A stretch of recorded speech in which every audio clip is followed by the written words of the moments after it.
Hello everyone and welcome back to another video from Crazy Gamer.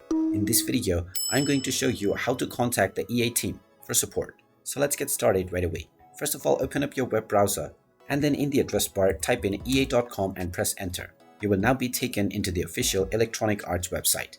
Now in case you need some help from the support team, you can click on the question mark at the top right corner, which will open up the help menu.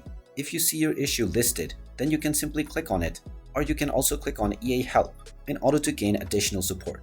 Now, in order to get in touch with the support team, click on the chat bot at the bottom right corner from the support page, and now you will end up within a live chat right away.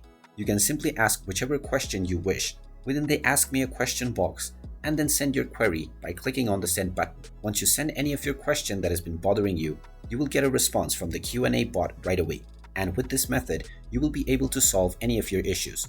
And there you have it. That is how easy it is to get in touch and contact the support team for EA. If you find this video helpful, make sure you hit that like button and subscribe to our channel if you haven't done so already. Also ring that notification bell to never miss another update from us. Thank you for watching and I will see you again in the next video.